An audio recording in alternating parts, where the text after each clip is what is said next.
What's up, guys? Welcome to Wikipedia. So I'm back in France, and I've been spending the last few days in Paris, and apologies in advance if I slur my words. I'm a little hungover.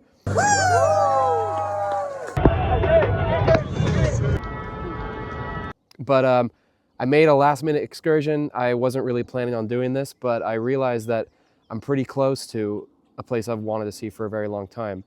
This is Belleau Wood. So this isn't going to be a super in-depth deep dive of what happened at Belleau Wood. I didn't really have too much time to make any notes or anything, but I do know some things. So I'm just going to show you around and show you what's here, show you some of the main sites and some of what happened here. So behind me here, these are the wheat fields just south of Belleau Wood. And it was in this area on June the 6th, 1918, where the 4th Marine Brigade began its advance up this way towards Belleau Wood. And famously, the Germans on the edge of this wood right here, looking down that way, they did a lot of damage to those Marines as they advanced up this way.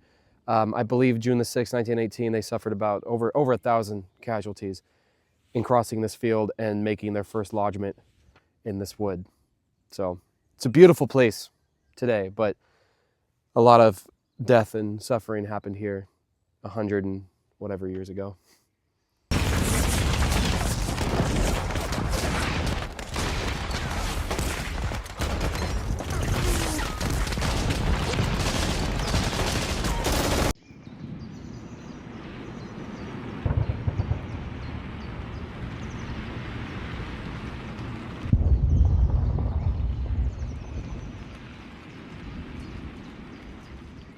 So Belleau Wood was an important place that the Marines had to capture. I believe this was the first major action in the First World War that the Marine Brigade was a part of. Beginning in March 1918, the Germans launched their massive offensives to finally reach Paris and end the war.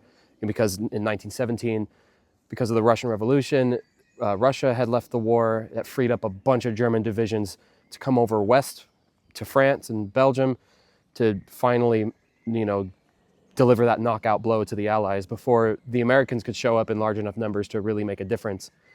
So the Germans got pretty close to Paris in this Marne River region, and Belleau Wood was kind of anchored on the Allied axis of advance as they were trying to launch what would become the Second Battle of the Marne to try and start to push the Germans back away from Paris. So this wood had to be captured, and they gave that job to the 4th Marine Brigade. There were some other units involved. I believe it was the 7th Infantry Regiment and the 23rd Infantry Regiment, and amongst other elements of the 2nd Infantry Division that also helped to capture this wood. But it was a terrible fight to take this wood, and nearly 10,000 Americans were killed or wounded in capturing this wood, and they did. And it took almost a month, from June the 1st to June the 25th, June 25th or 26th, to take this wood.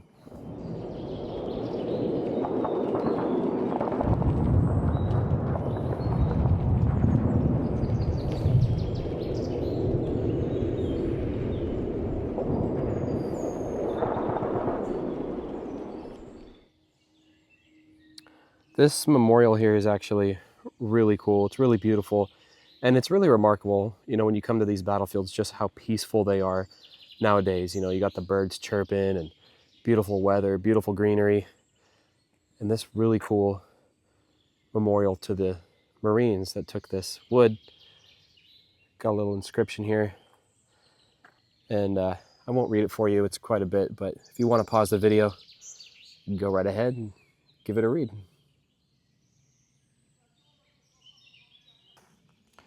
As soon as you get onto a trail into the wood itself, you start to see that this place took such a beating during the battle.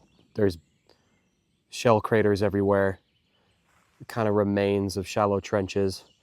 This wood was completely blown away during the battle. All of these trees are not any older than the battle itself. It's pretty remarkable what war can do to such beautiful places. During the battle, I don't believe either side really had that much time to dig real fortified trenches. But what the hell? What is that?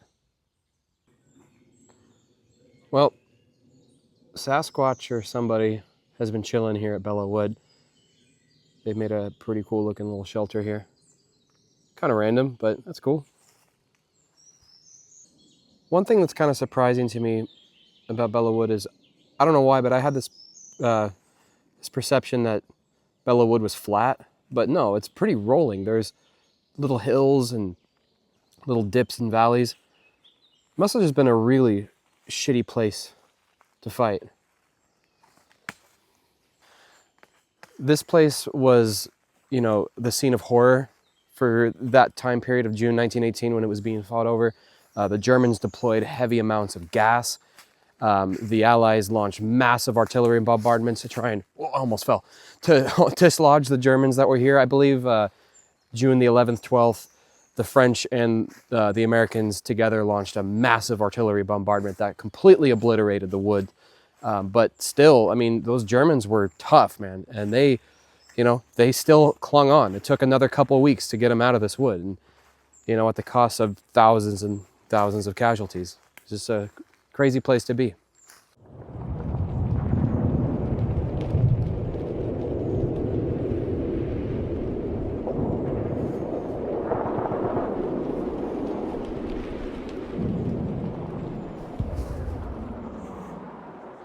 Yeah, when I said earlier that there's like a lot of change in elevation in this wood, you know, this is crazy. I don't know, the camera doesn't really do it justice, but like it's a super deep dive down there and like down this trail, you know, kind of a defender's dream in a way. There'd be plenty of opportunity to stall up anybody that was trying to advance and capture this wood. It's just crazy. I'm on kind of like the southeastern side of Belleau Wood right now. This is the area where 3rd Battalion of the 6th Marine Regiment would have been coming through, with the 5th Marine Regiment to their left, going through more the middle part of the wood. But this is like a massive hill, you know? I don't know if you can see that, but, you know, it's got a big, big dip down there, and that's kind of the direction down there that 3rd Battalion would have been coming through. So the Germans, pretty much where I'm standing on top of this hill, you know, they had probably a good view of that area, and were, you know, they just probably inflicted so many casualties from where I'm standing, you know, looking down in that area. And what a terrible place to have to fight.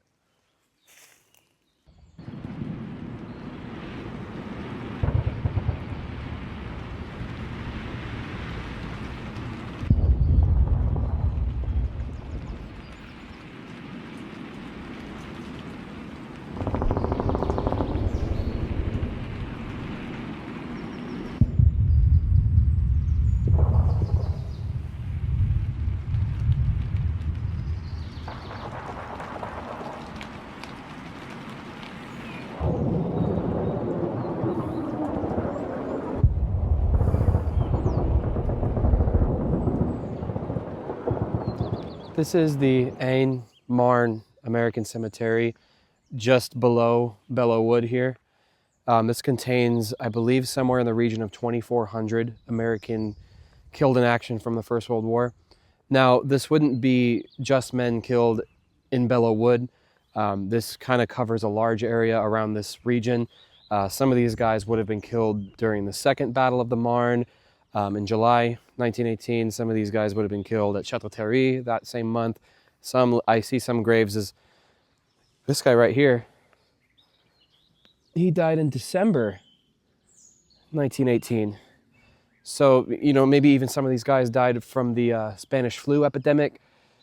You know, it kind of covers a big swath of the war, but it's pretty remarkable to be here today. And one thing I forgot to mention, as I was down at the opposite end of Belleau Wood near the wheat fields where the battle began, I believe it was a sergeant. His name is Dan Daly, and he was leading his men, his Marines, towards Belleau Wood that day.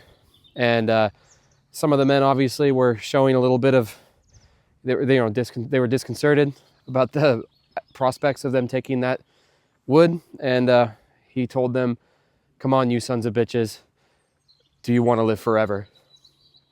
And these guys paid the ultimate sacrifice, and they deserve our recognition.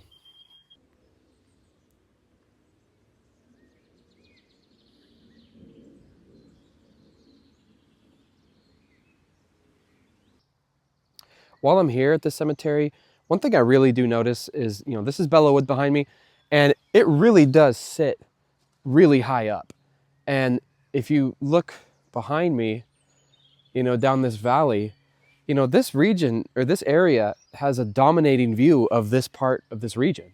So not only was Belleau Wood, an important strategic objective because it was a large German defense area, but anybody that had this piece of ground had that vantage point all across this whole region. So I didn't really realize that until I came here, which is why it's important to visit battlefields to get a better understanding of why these battles happen, how they change the course of history, and these men behind me that paid the ultimate sacrifice. This really is such a beautiful cemetery, and it's well maintained. It's really cool to see, and I am curious as to how many visitors this cemetery gets, every year, because in the consciousness of Americans, World War I is kind of, I don't want to say forgotten, but we just don't talk about it nearly as much as other wars like Vietnam, World War II, and our Civil War. But these men, they came here to France and Belgium in 1917, 1918 to liberate these people that were, a lot of them under occupation by the Germans, in the grips of war.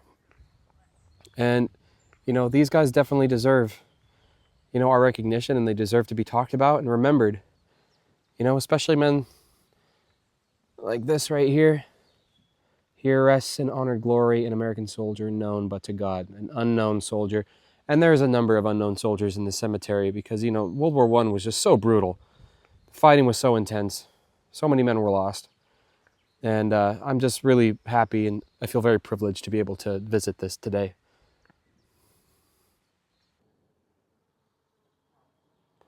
Inside this chapel here at the Aisne-Marne American Cemetery holds the names of, I think it's 1,060 men from this area who are missing in action, who either lay in an unknown grave or are still out there on the battlefields, never recovered. It's just absolutely breathtaking.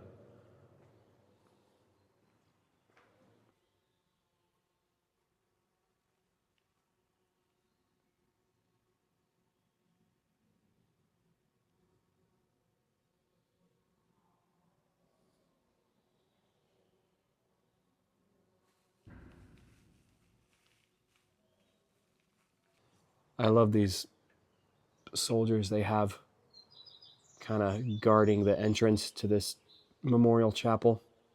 This chapel was completed construction in 1930, so it was here during World War II. And this hole right here was actually made by a German anti-tank gun during some of the fighting that happened around this area in World War II. Just crazy, absolutely crazy. This is the grave of Whedon E. Osborne. He was actually a medical officer attached to the 2nd Division during the attack here on Belleau Wood, and he died on June the 6th, 1918, during the advance through those wheat fields just south of Belleau Wood. And he is, as you can see, a Medal of Honor recipient.